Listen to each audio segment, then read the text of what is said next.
Good evening guys. हम लोग निकले थे सनसेट एंजॉय करने के लिए और मेरे को एक काफ़ी इंटरेस्टिंग स्टोरी सुनानी है आप सभी लोगों को। बट पहले बाइक को जम कराते। Oh, I think there is a kill. By whom? शेर वेर आते भाई इधर फाड़ के रख देते सारी चीज़ों को। बट वो जंप काफ़ी सही थी। So let's talk about that interesting topic. वो क्या है, बहुत से लोगों को ये चीज़ पता नहीं है, इसलिए मैं खुद सोच रहा हूँ कि आप लोगों को ये सारी चीज़ें बताऊँ। Now this is not something about off roading और anything, this is more about my experience in France. France में क्या हुआ था, जो क्रैश मैंने स्टार्टिंग को दिखाया था, तो वो क्रैश को पूरा एक्सप्लेन करता हूँ मैं कि वो एक्चुअली क्रैश कैसे हुआ और हम लोगों ने चीज़ें कैसे हैंडल की। Because we crashed in an international border.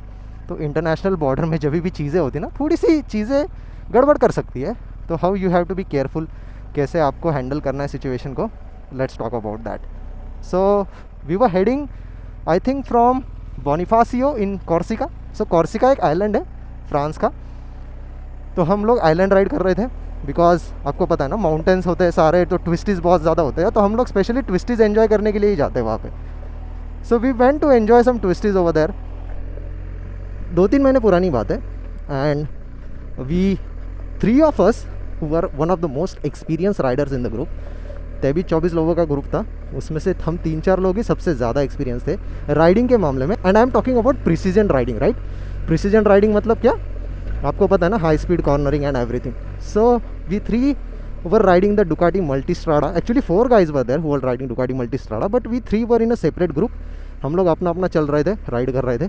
तो राइड करते करते क्या हुआ ना, व्हेन वी लेफ्ट फ्रॉम अजाशियो, हमारा लंच स्पॉट था लेकिन हमें लंच मिला ही नहीं। तो हम वो फ्रस्ट्रेशन में निकल गए क्योंकि 3 बजे सारी चीज़ें वहाँ पे बंद हो जाती है दोपहर के। तो हम लोगों ने फ्रस्ट्रेशन में कुछ खाया नहीं था, तो हम लोग ऐसे ही निकल गए थे वहाँ से। सोचा कि चलो अगली जो सिटी है जहाँ पे हमें रुकना है, वहाँ पे हम लोग थोड़ा सा लंच करने का ट्राई करेंगे, क्योंकि लंच टाइम पे तो लंच हुआ नहीं, तो डिनर को ही लंच बोल देंगे, अभी क्या करें। So we were riding of bikes and unfortunately जिनका क्रैश हुआ एग्जैक्टली मैं उनके पीछे ही था and my camera was off. तो मेरा कैमरा बंद होने की वजह से ना, फ्रंट कैमरा मैंने जस्ट 1 मिनट पहले ही बंद किया था भाई, क्योंकि हम लोग दिन भर राइड कर रहे थे। The camera memory was getting full. तो मैंने क्या किया, फिर कैमरा बंद कर दिया। But luckily I had GoPro capturing my own footages from behind. तो मैंने उनकी बाइक पे वो कैमरा माउंट कर दिया, गोप्रो। और माउंट करने के बाद we were riding through the mountains and we were well connected. Well connected का मतलब है हम लोग जितने भी लोग साथ में राइड कर रहे थे, हर कोई इंटरकॉम यूज़ करता है। वी प्रेफर सेना 50S क्योंकि उसका मैश इंटरकॉम काफ़ी ज़्यादा बढ़िया है भाई। तो हम लोग वो इंटरकॉम करके एक दूसरे के साथ बातें कर रहे थे। तो वो इंटरकॉम पे बातें भी इतनी बढ़िया होती है ना, ऐसा लगता है कि आप दोस्तों के साथ बैठ के गप्पे मार रहे हो। और उसकी रेंज भी लगभग 1-1.5 किलोमीटर तक होती है। तो बंदा यहाँ से अगर 1 किलोमीटर दूर भी रहेगा ना, I can still talk with him without requiring internet connection or mobile data or anything like that. All of us were well connected. और हम लोग जब कनेक्टेड थे and we were overtaking the vehicles, क्योंकि वो घाट सेक्शन भी था, blind turns काफ़ी ज़्यादा थे। And one of the guys from 3 of us was leading the group for 3 of us। और वो आगे चल रहे थे, हमारे वाइट लाइंस, डॉटेड लाइंस थी, इसका मतलब ओवरटेक करना अलाउड था वहाँ पे। क्योंकि फॉरेन कंट्रीज़ में, डेवलप्ड कंट्रीज़ में रूल्स काफ़ी ज़्यादा स्ट्रिक्ट होते हैं, तो आपको वो सारे रूल्स को फॉलो करना ही पड़ता है। So we were riding very responsibly there. But एक कम्युनिकेशन एरर की वजह से क्रैश कैसे हो सकता है ना, वो मेरे को आपको बताना था कि how an small communication error could have led one of my friends dying. But luckily he was alive without a single scratch on his body. The accident was so deadly. So that's why your riding gears are very important. तो हम लोग बातें करते हुए cornering कर रहे थे। Cornering करते करते we were overtaking some of the vehicles, 4 wheeler जो थी, और रास्ता काफ़ी छोटा था। तो the friend who was leading us, he told us कि आ जाओ भाई, अभी कोई नहीं है और आप क्रॉस कर लो। तो हम लोग ऐसे ही क्रॉस करते रहते थे कनेक्टेड होके, बाय ट्रस्टिंग ईच अदर।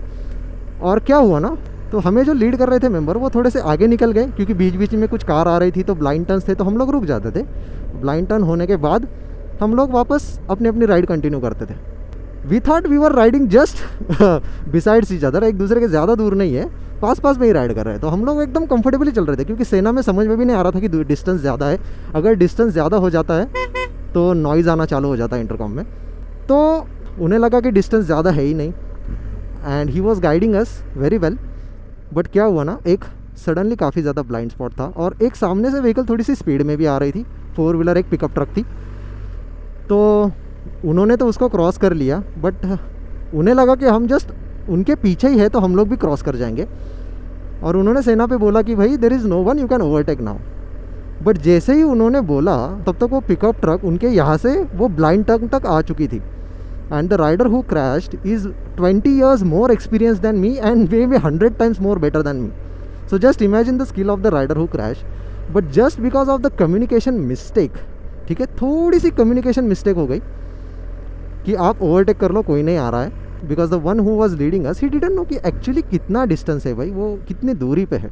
तो उनसे वो थोड़ी सी कम्युनिकेशन मिस्टेक हो गई, बिकॉज उनको पता नहीं था हम लोग एक्चुअली कितने पीछे हैं उनके। उन्हें लगा कि हम लोग बस 100 मीटर ही पीछे है, but we were actually like almost ½ kilometre behind him. तो उन्हें भी पता नहीं था कि भाई उन्होंने जो गाइड किया है हमें वो सही है कि नहीं। उनको लगा कि जब तक ये पिकअप ट्रक आ रही है तब तक तो ये लोग आराम से निकल जाएंगे। But unfortunately what happen, the rider ahead of me crashed, because एकदम सडन ब्लाइंड टर्न था भाई, आप कुछ बता ही नहीं सकते वहाँ पे। And we were so confident because हमें सामने वाला बंदा गाइड कर रहा है तो हम एक्चुअली ट्रस्ट करते हैं। हमने गाड़ी डाल दी तो उनके पीछे जस्ट मैं भी था। अगर 5 सेकंड का और डिले होता तो भाई मेरा ही नंबर था उस दिन। I saw the crash happen right in front of me, और वो इतना ट्रॉमाटाइजिंग इंसिडेंट था ना भाई, अभी भी मैं अगर आंखें बंद करूँ ना मेरे को एग्जैक्टली पूरी चीज़ सामने दिखाई देती है कि क्या हुआ था। And the rider was so experience, he even tried to escape that crash as well. तो उन्होंने क्रैश अवॉइड करने की कोशिश की, क्योंकि पिकअप ट्रक इतनी जल्दी उनके सामने आ गया। तो उन्होंने क्या किया ना कि जहाँ से जगह थी बाइक डालने के लिए वहाँ पे बाइक डाल दी।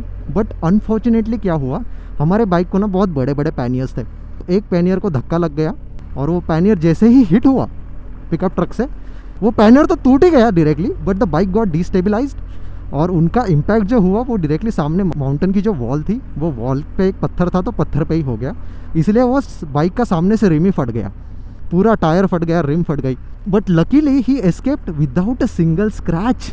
जस्ट इमेजिन अगर राइडिंग गियर नहीं होते उस दिन, तो मतलब सामने जो माउंटेन वॉल थी अगर उसको लग जाता विदाउट राइडिंग गियर होते तो भाई हालत पूरी ख़राब हो सकती थी।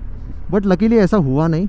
Luckily that day God was with us, तो उन्होंने कुछ होने नहीं दिया। बट इस एक्सपीरियंस से क्या सीखने को मिलता है ना, ब्लाइंड टर्न्स पे किसी पे भी भरोसा मत करो। डजेंट मैटर आपको कौन गाइड कर रहा है कौन नहीं गाइड कर रहा है। Never trust anyone on a blind spot, और ब्लाइंड स्पॉट पे हमेशा संभल के ही चलो, क्योंकि क्या होता है ना भाई, आपकी लाइफ का सवाल होता है। और वैसे भी हम लोग फ्रांस में राइड कर रहे थे, तो वो कंट्री में कैसा था, it's a part of Europe right, तो वहाँ पे रूल्स काफ़ी स्ट्रिक्ट होते हैं ये मामले में। आप ओवर स्पीड कर रहे हो, ओवर स्पीडिंग के भी लॉज काफ़ी स्ट्रिक्ट है। उसके बाद लेन डिसिप्लिन वगैरह के सारे रूल्स काफ़ी ज़्यादा स्ट्रिक्ट है वहाँ पे, तो आप लोगों को वो रूल फॉलो ही करने होते हैं। तो उसके बाद तुरंत क्या हुआ भाई, and the people were so polite. 2 लोग थे भाई, एक लड़का था मेरी एज का और उसके पापा थे इन द पिकअप ट्रक। उन्होंने पता है सबसे पहले क्या किया, कार को साइड पे लगा दिया और तुरंत आए देखने के लिए कि जो बंदे को लगा है इज़ ही सेफ और नॉट, उसको कुछ लगा है क्या। तो उन्होंने सबसे पहले वो चेक किया if the rider is all right और नॉट। और जैसे कि हमें पता था हमारी गलती है, हमने तुरंत बोल दिया कि sorry it was our mistake, like we guys were communicating with each other, but हमें पता नहीं था कि आपकी गाड़ी आ रही है, उनको पता नहीं था कि हम लोग उनके कितना पीछे हैं। So sorry that happen. तो वो एकदम चिल थे भाई, उनको कुछ लेना देना नहीं था, बिकॉज उनको पता है वहाँ पे इंश्योरेंस वगैरह कैसे काम करते हैं। So what they did was, वहाँ पे प्रोसीजर कैसा होता है ना, जब भी एक्सीडेंट वगैरह होता है तो आपको कॉप्स बुलाने पड़ते हैं। तो वो दोनों ने क्या किया, कॉप्स को कॉल किया, तो थोड़ी देर में वहाँ पे कॉप्स आ गए। जैसे राइडर को कोई लगा नहीं था तो एम्बुलेंस वगैरह की ज़रूरत नहीं थी, और ट्रक वाले लोग भी सेफ थे। उन्होंने उनका इन्वेस्टिगेशन किया, क्योंकि जब तक कॉप्स आते हैं इन्वेस्टिगेशन नहीं कंप्लीट होता है तब तक आप गाड़ी वहाँ से हटा नहीं सकते। So that is the standard procedure. So थोड़ी देर में 20 मिनट में वहाँ पे तुरंत कॉप्स आ गए। तो सबसे पहले सवाल उन्होंने पूछा किसी को लगा है क्या, बोले नहीं किसी को नहीं लगा है, एवरीवन इज़ ऑल राइट, ठीक है। तो पूछा कैसे हुआ, तो हमने उनको बताया कि भाई हम लोग जा रहे थे और सामने एक ब्लाइंड टर्न था, तो सामने से व्हीकल आ गई, तो हम लोग डर गए और डर के मारे एक्सीडेंट हो गया। सो ऐसा बताना पड़ा उनको। तो वो बोले ठीक है कोई दिक्कत वाली बात नहीं है। उन्होंने फिर वो पेपर वर्क किया उनका, क्योंकि वहाँ पे बहुत ही ज़्यादा ट्रैफिक जाम होने लगा था, क्योंकि घाट रोड था, रोड नैरो था। तो वहाँ पे हम लोगों को रुक के ट्रैफिक क्लियर करनी पड़ी थी। और ये स्टैंडर्ड प्रोसीजर है, अगर आपका क्रैश हो जाता है और आप बचते हो तो रोड पे अगर आपकी वजह से ऑब्स्ट्रक्शन होता है तो आपको ट्रैफिक क्लियर करने में हेल्प करनी होती है। तो आपके पास वो बॉडी वेस्ट वगैरह चाहिए, और हमारे पास रिफ्लेक्टर भी नहीं था पीछे आने वाली व्हीकल्स को वार्न करने के लिए। तो हमने क्या किया, एक बैनियर का टुकड़ा पड़ा था लाल कलर का, उसको रास्ते में रख दिया ताकि लोग आने वाले लोग स्लो हो जाए और उनको पता चले कि भाई यहाँ पे क्या हो रहा है। तो हमने लगभग 1 से 2 घंटे तक वेट किया टोइंग वैन का, क्योंकि बाइक का फ्रंट रिम ही फट गया था, पूरा टुकड़े टुकड़े हो गए थे उसके। टायर भी फट गया था, तो बाइक चलाने की हालत में थी ही नहीं। अगर टायर नहीं फटता, रिम नहीं बेंड होता, तो बाइक को हम लोग चला के ला सकते थे, लेकिन वो बाइक वो कंडीशन में ही नहीं थी। And one of the advantage was we had like a backup vehicle. तो लकीली हमारे पास एक बैकअप कार भी थी, तो हमने क्या किया, जितना उनका सामान था वो पूरा बैकअप कार में डाल दिया, और डबल सीट दूसरी मल्टीस्ट्राडा पे 2 लोग जा रहे थे। तो आपको वो आगे ब्लॉग में भी दिख जाएगा, मैं ट्राई करूँगा वो ब्लॉग डालने का पूरा, उस दिन क्या क्या हुआ था। हम लोग वो रिकॉर्ड नहीं कर पाए जब पुलिस आए थे, क्योंकि मेरे कैमरा की बैटरी भी ख़त्म होने आई थी, और हम लोगों को वो टाइम पे काम था कि ट्रैफिक क्लियर करनी है पूरी, तो हम लोग उसी में लगे पड़े थे। But the rider was absolutely fine.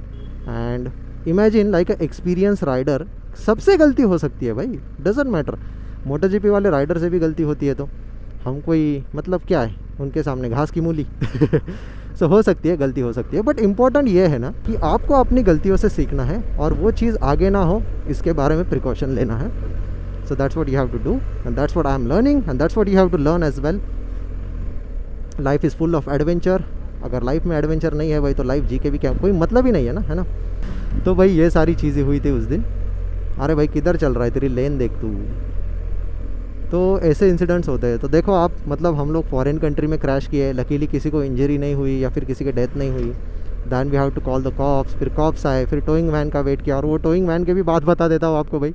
Towing when I आधे घंटे के बाद, because the nearest town was almost 20 kilometres ahead.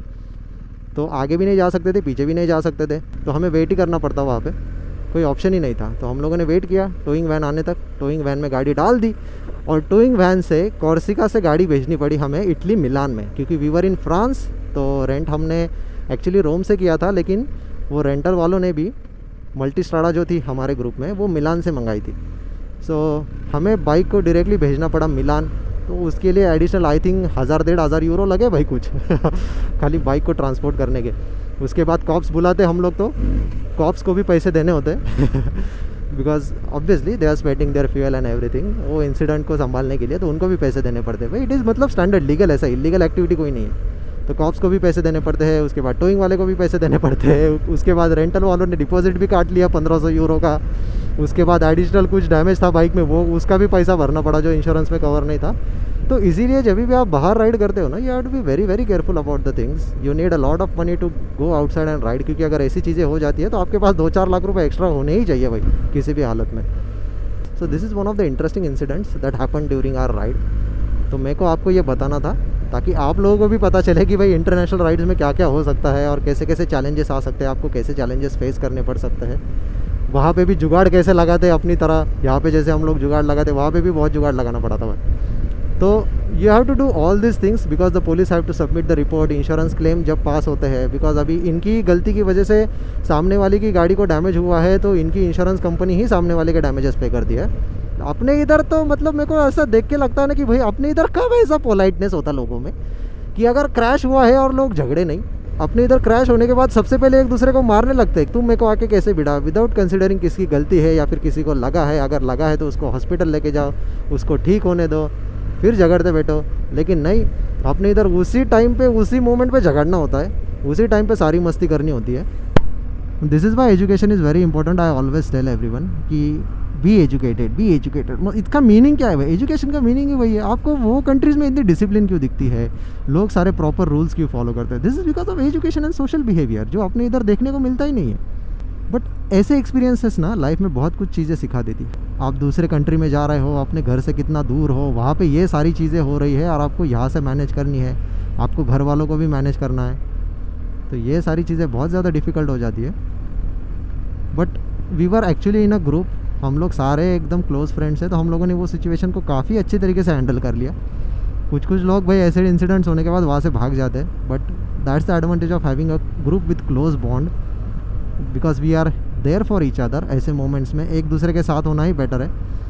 तो ऐसे समय पे आपको दिमाग शांत रख के सिचुएशन को हैंडल करना पड़ता है, सारी चीज़ों को देखना होता है कि भाई कैसे कर सकते हैं इसको मैनेज। अभी एक्स्ट्रा जो लगेज है उसको कहाँ पे डालें, अगर बैकअप वैन नहीं होती तो हम लोग हमारे लगेज में उसको एडजस्ट करना पड़ता, 2-3-4 बाइक्स जो भी थी हमारे साथ, और भी बाकी बहुत सी चीज़ें होती है कि मतलब लगेज तो एक पार्ट हो गया, फिर राइडर को कैसे बिठाना है, will he be comfortable on the bike, और उसके लिए अलग से कार ढूंढनी है, क्या करना है, बहुत सारी चीज़ें। क्योंकि बाद में एक और एक्सीडेंट हुआ था जिसके लिए हमको एयरपोर्ट जाके एक रेंटल कार लेनी पड़ी थी, और रेंटल कार से उनको होटल तक भेजना पड़ा था। एंड जब वो अपने घर पहुँचे तब उनको पता चला कि उनको कितने तो भी फ्रैक्चर्स हो गए हैं. So that is also one of the incidents we will share in some another video. आज के लिए बस इतना ही. आई होप आप सभी लोगों को समझ में आ गया होगा कि मैं क्या बताना चाहता हूँ. कि लोगों को बस एक्साइटमेंट रहती है सुपर बाइक्स को लेके क्या कैसे होता है, but whenever you are on 2 wheels make sure you are taking utmost care of yourself with proper riding gear, with good quality of riding gears. महंगे आते हैं गियर्स, आने दो भाई. 20 लाख की बाइक खरीद रहे हो ना, 4 लाख रुपए डालो गियर में, अच्छे क्वालिटी के गियर लो. हमारे इधर कैसा होता है, लोगों को चाहिए सुपर बाइक चाहिए, सुपर बाइक चाहिए, सुपर बाइक. राइडिंग गियर नहीं भाई, राइडिंग गियर कुछ नहीं, कुछ सस्ता 2-3 हज़ार वाला हेलमेट ले लेंगे, उसको पहन के वो सुपर बाइक चलाएंगे. अरे भाई आपका बजट 20 लाख की गाड़ी लेने का है ना, तो आपको राइडिंग गियर्स भी उस हिसाब से ही लेने चाहिए और उस क्वालिटी की ही लेनी चाहिए. Because you are riding more powerful machines and your chances of crashing are more. So ये बात को समझो, ये गहराई को समझो. But anyways I hope you all are taking care of yourself. Ride safe.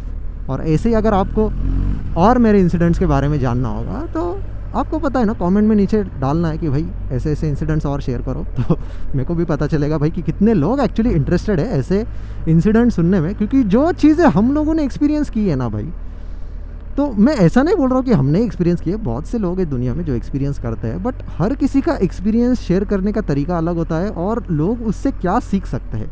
मेरा गोल खाली आपको यहाँ पे ये बताना नहीं है कि भाई हाँ देखो हम लोग ने 2-3 महीने राइड की थी इटली में, बहुत खर्चा किया, महंगी महंगी गाड़ी रेंट पे ली. नहीं, मेरा गोल आपको ये समझाना है कि वहाँ पे राइड करने के बाद अगर क्रैश हुआ तो हमने क्या सीखा उस क्रैश से.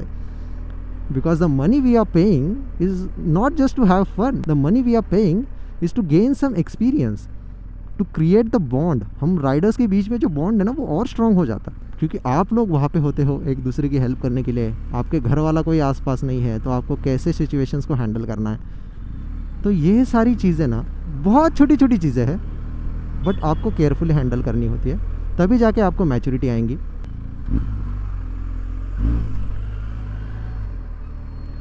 सो I hope you all enjoyed this video. See you all in another moto vlog. तब तक के लिए bye bye, take care and ride safe.